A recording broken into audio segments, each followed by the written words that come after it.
솔로몬의 통치 위세와 그 뒷면에 그늘진 그런 여러 가지 이면들을 오늘 말씀 가운데 우리가 함께 살펴보도록 하겠습니다. 솔로몬은 당시 굉장한 권력을 갖고 있었어요. 주변에 있는 약소국들을 다 지배하고 있었습니다. 그 약소국 중에 하나가 어떤 나라였느냐면 두로라고 하는 나라였고, 또 두로 나라라고 하는 그 왕 히람을 통해서 자신의 이 왕국을 위한 왕궁과 또 여호와 성전을 건축하는 일들을 벌였다는 거예요. 이스라엘에 그만한 기술자가 없었고, 또 이스라엘에 그만한 어떤 자원이 없었음으로 인해서 두로왕 히람을 이용했습니다. 두로왕 히람이라고 하는 사람이 건축 짓는 일에 너무나 전문적인 기술이 있었고, 또 여호와 성전을 위한 건축물들과 또 왕궁에 대한 건축물들과 여러 가지 백향목이라든가 잣나무라든가 그런 다양한 많은 좋은 나무들을 그가 공수할 수 있었던 여러 가지 비결이 있었음으로 인해서 히람 왕이 이 여호와 성전과 솔로몬 왕궁을 짓는데 혁혁한 공을 세웠습니다. 솔로몬이 이제 그 공로를 취하하기 위해서 무엇을 했느냐면, 오늘 말씀 가운데 보시면 11절에 갈릴리 땅의 성읍 스모곳을 히람에게 주었다는 겁니다. 근데 갈릴리 땅 성 스모곳을 줬다라고 했을 때 이 두로왕 히람이 별로 그게 눈에 그렇게 들어오지 않았던 것 같아요. 자기 마음이 별로 안 들었다는 얘기겠죠, 그죠? 그래서 그 땅 이름을 뭐라고 그랬느냐면, 오늘 말씀 가운데 나오는데 13절에 보시면 13절에 그 땅을 가불 땅이라고 했습니다. 가불 땅. 근데 이 가불 땅이라고 하는 것은 어떤 땅인가요? 아직도 일할 곳이 있는데 미리 땡겨다 쓰는 돈, 그런 가불의 그런 의미가 아니고, 이 구약 성경에 그 히브리 원어로다가 가불이라고 하는 그런 용어를 쓰고 있는 거예요. 그러니까 좀 별로 쓸모없는 땅, 별 볼 일 없는 땅, 하찮은 땅을 가리켜서 얘기하는 겁니다. 그러니까 솔로몬이 갈릴리라고 하는 땅 자체가 워낙 이제 불모지도 많았고 쓸모없는 땅도 많았고 그렇게 가치 있는 땅들이 많지 않았기 때문에 그곳에 스무성읍을 떼다가 두로왕 히람에게 준 거예요. 굉장히 어떻게 보면 간사스러운 거죠, 그죠? 강교한 거예요, 그죠? 그런데도 불구하고 두로왕 히람이 그 실은 내색을 할 수 있습니까, 없습니까? 실은 내색을 할 수가 없어요. 솔로몬 이 왕정의 지배를 받고 있었기 때문에 뭐라고 내색을 하지 못한다는 겁니다. 그런데 어떻게 했던가요? 이런 상황에도 불구하고 히람 왕은 자신이 이렇게 저렇게 이제 여러 무역을 통해서 얻게 되는 그 금은 보화를 솔로몬 왕에다가 뭐로 바칩니까? 곡물로 바치는 거예요. 14절 보시면 히람이 금 120달란트를 솔로몬 왕에게 보내었더라. 또 솔로몬과 더불어서 같이 무역을 할 때는 저쪽에 28절을 보시면 뭐라고 나옵니까? 그들이 오빌에 이르러 거기 금 420달란트를 얻고 솔로몬 왕에게로 가져왔더라. 이 뭘 얘기하는 건가요? 약소국으로서의 한 맺힌 고통을 얘기하는 거잖아요, 그죠? 어떻게 보면은 충분한 보상을 해줘야 되는데 충분한 보상도 받지 못하고 우리 자신들의 여러 가지 무역을 통해서 얻게 되는 그 많은 다량의 금을 또한 뭔가 그들의 화친 조약을 통해서 맺게 되는 어떤 조공을 해야 되는 그런 상황 가운데 놓여져 있는 거예요. 약소국으로서의 그 피맺힌 고통을 얘기하는 겁니다. 솔로몬은 물론 또 어떤 위치 가운데 있었겠습니까? 굉장한 권력을 갖고 있었겠죠. 굉장한 권력을 갖고 있을 수밖에 없었던 건 뭐냐면 오늘 말씀 가운데도 등장을 하게 되는데 오늘 24절 16절 먼저 말씀 보시면 이렇게 나와 있어요. 16절 말씀 보시면 전에 애굽 왕 바로가 올라와서 게셀을 탈취하여 불살하고 그 성읍에 사는 가나안 사람을 죽이고 그 성읍을 자기 딸 솔로몬의 아내에게 예물로 주었더니, 그러니까 애굽과 지금 이스라엘이 뭔가 정치적인 협약을 지금 맺었어요. 그죠? 뭔가 정치적인 통혼을 맺었다는 겁니다. 그래서 애굽 왕의 딸을, 애굽 왕의 공주를 솔로몬의 왕의 아내로다가 왕비로 삼게 했다는 거죠. 그죠? 그러니까 이 솔로몬은 당대 가장 강력하다라고 일컬어지는 애굽 왕의 후원을 받으면서 지금 그 당시에 수많은 나라들, 약소국들을 다 지배하고 다스리고 악랄하게 통치하고 있었다라고 하는 것을 우리가 알 수가 있습니다. 근데 솔로몬이 하나님한테 얘기한 게 있죠. 그죠? 내가 하나님께서 나를 축복해 주시면 내가 공의를 펼친다고 했지 않습니까? 그죠? 공의를 펼친다고 그랬잖아요. 그죠? 그럼 약소국들의 딱한 처지, 한때 이스라엘 민족이 애굽의 식민 노예의 삶을 살게 됐을 때 얼마나 피 맺힌 고통이 맺혔습니까? 그래서 하늘을 향해서 울부짖었을 때 하나님께서 모세를 보내주셨잖아요. 그죠? 전에 자기가 어렵고 힘든 시절이 있었는데 어렵고 힘든 시절을 겪고 나면 또 다른 아픔이 있고 또 다른 어렵고 힘든 시기를 거쳐가는 어떤 대상들이 있을 때 그런 대상들을 안타깝게 바라봐야 되는데 다 잊어버린 거예요. 다 잊어버렸어요. 한때 우리나라가 필리핀보다도 못 살았어요. 동남아 그 나라들보다. 우리나라에 요즘에 이제 돈 벌려오는 많은 뭐 캄보디아, 베트남, 미얀마, 필리핀 뭐 그런 나라들보다 우리나라가 못 살았어요. 굉장히 못 살았어요. 필리핀에 가서 돈 좀 꿔줘요. 베트남에 가서 돈 좀 꿔줘요.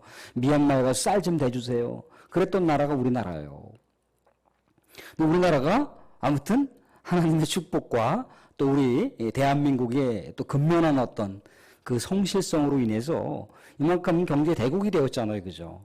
경제 대국이 되었어요. 근데 이제 그 나라, 동남아에 있는 많은 나라들이 이제 한국에 이제 고임금이라다 보니까 아이고 거기 한국 땅에 가서 한 2, 3년만 고생하면 우리가 그래도 10년을 잘 살 수 있어 라고 하는 그런 부푼 그 코리안 드림을 갖고 한국에 왔다는 거예요. 그죠? 근데 지금은 조금 더 많이 인권이 이제 좋아지긴 했으나 예전에만 해도 어떻습니까? 90년대, 2000년대 초만 하더라도요, 이 외국인들이 들어오게 되면 외국인들 아주 벌레 취급해버렸어요. 가장 그 힘든 일을 갖다 구석에다 몰아넣고 그렇게 잔혹하게 일을 시켰던 기업주들이 많이 있었다는 겁니다. 그러니까 솔로몬도 그런 거예요.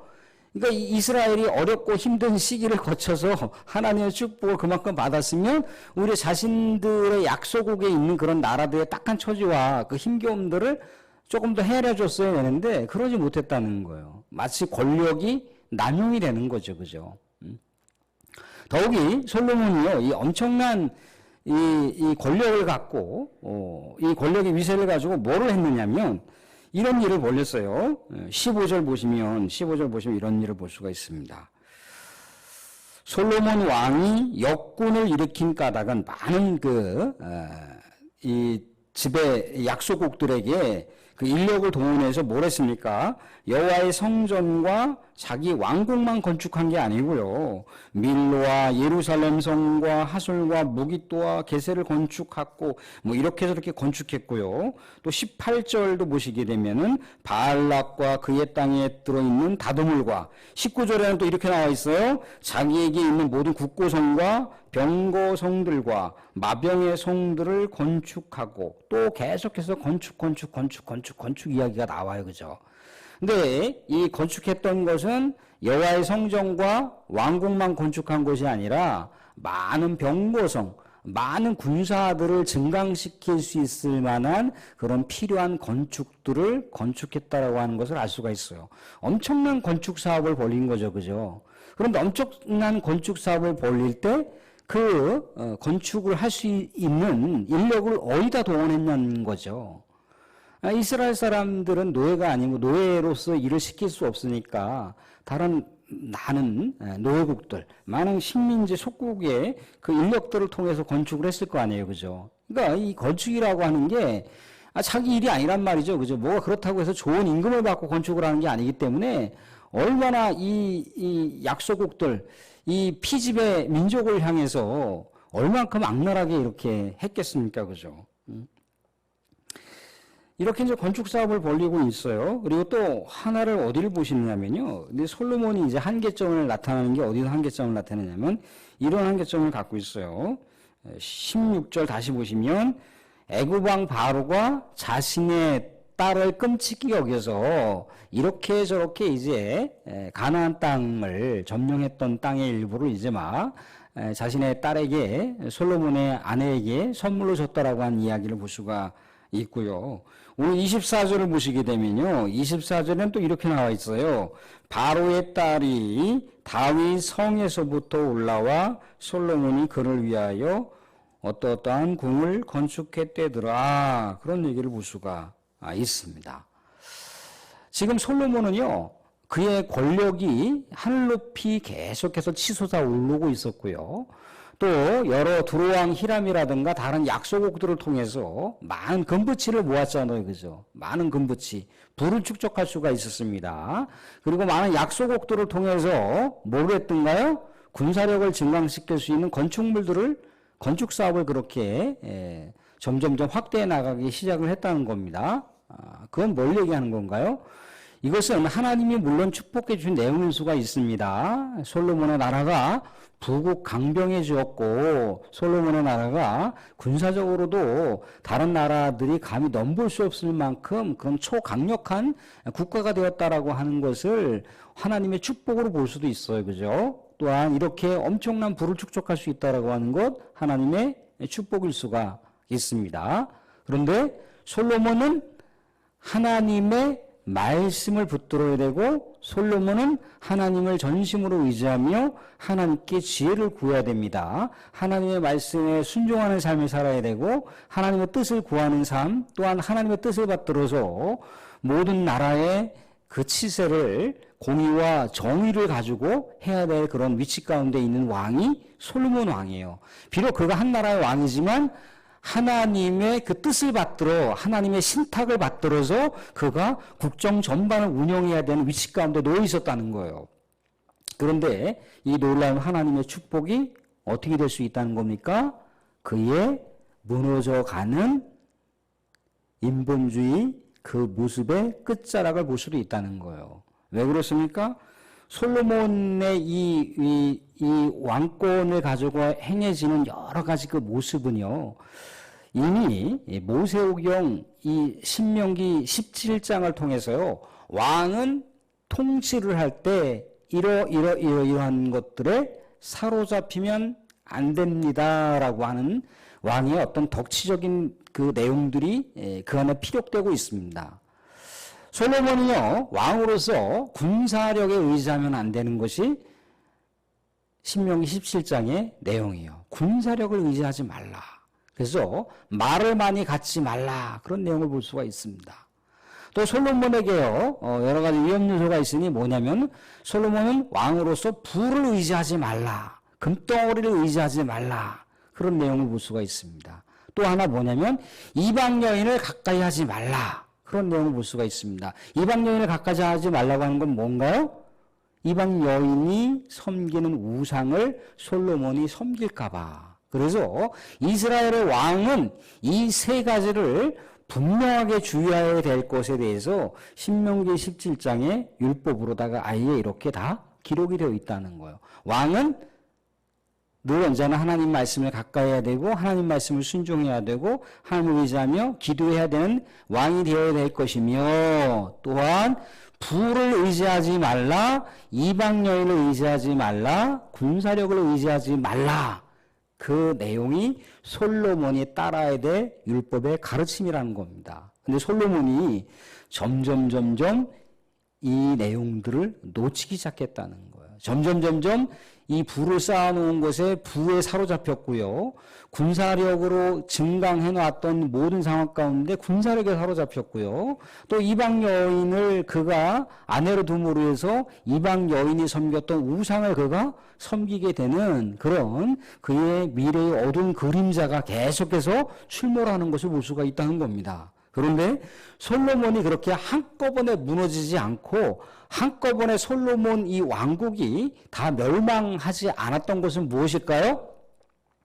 하나님께서 그나마 솔로몬을 붙들어 주셨던 은혜 때문인데, 이 많은 내용, 오늘 우리가 읽었던 이 10절부터 28절까지 많은 내용을 봤잖아요. 그죠? 많은 내용을 봤는데 딱 한 군데가 있습니다. 어디 한 군데가 있느냐면 25절을 보실래요? 25절 보시면 이런 얘기를 볼 수가 있습니다.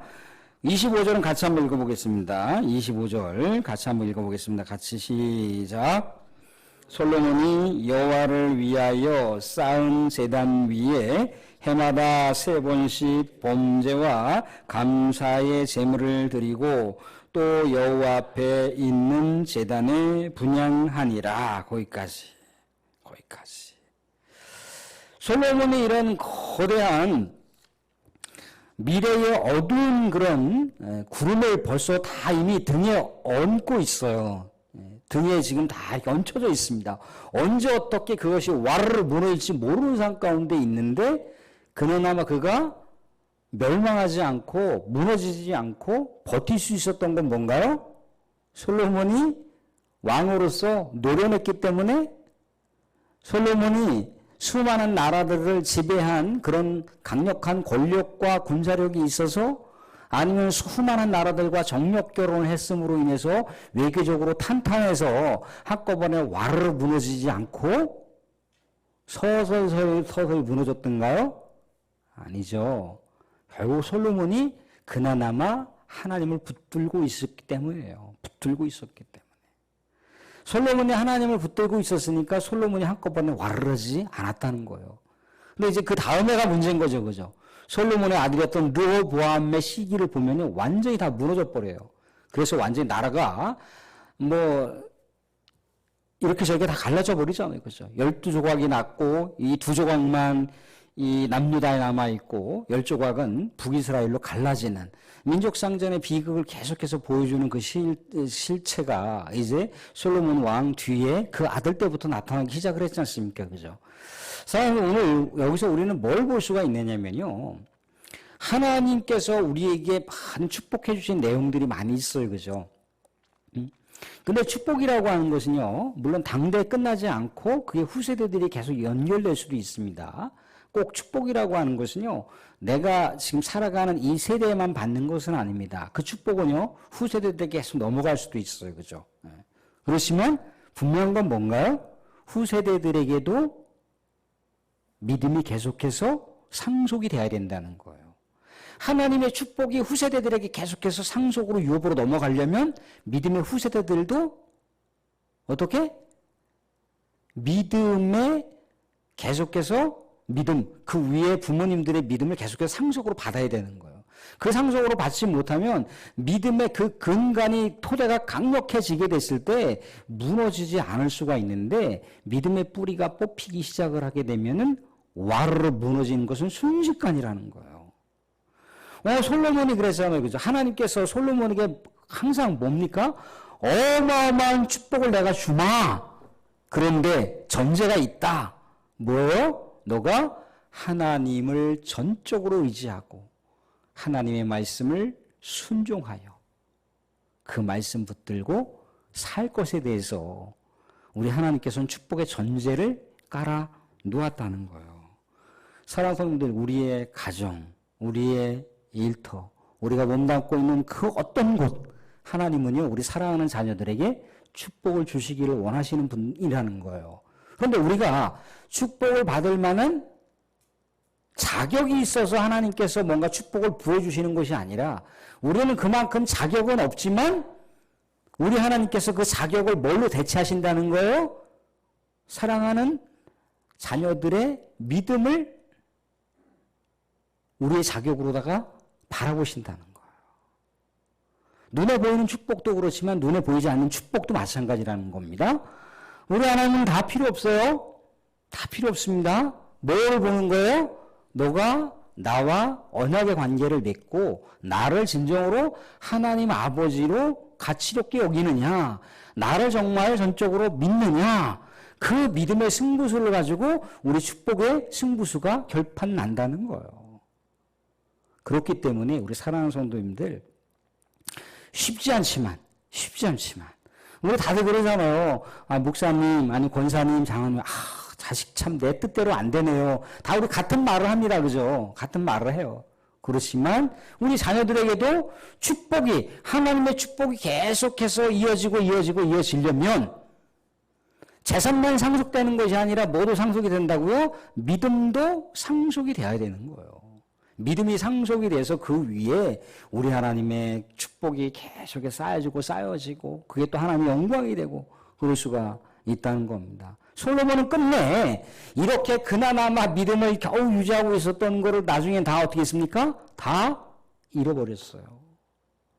말씀드린 대로다가 군사력에 완전히 사로잡혀서 이스라엘을 지키는 것은 믿음이 아니라 군사력이야.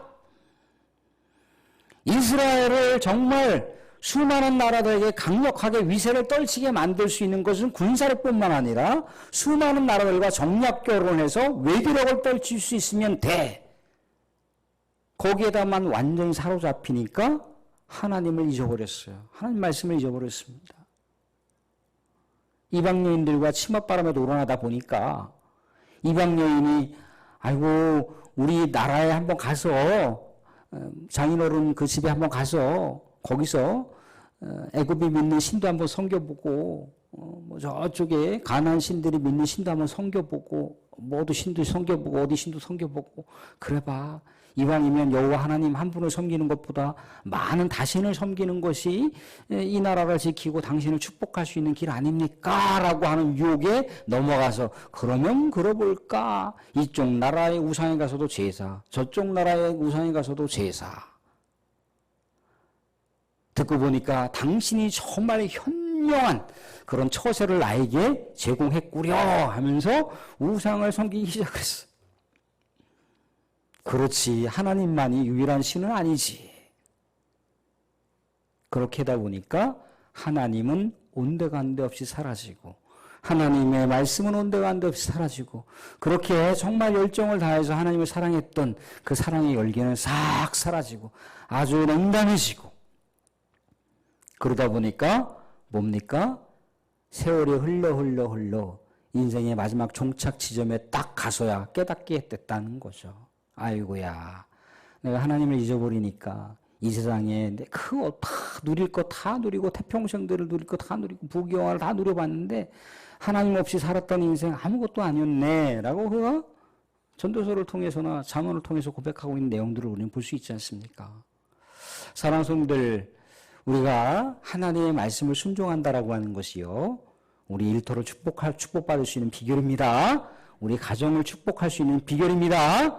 또한 우리의 모든 삶의 상황을 우리 하나님께서 축복할 수 있는 비결은 뭐라고요? 하나님의 말씀을 순종하여 우리 하나님을 향한 그 절대적인 믿음을 굳건하게 하게 됐을 때 그 축복은 사라지지 않고 계속해서 우리 사랑하는 성도님들의 후세대들에게 계속해서 이어질 줄로 믿습니다.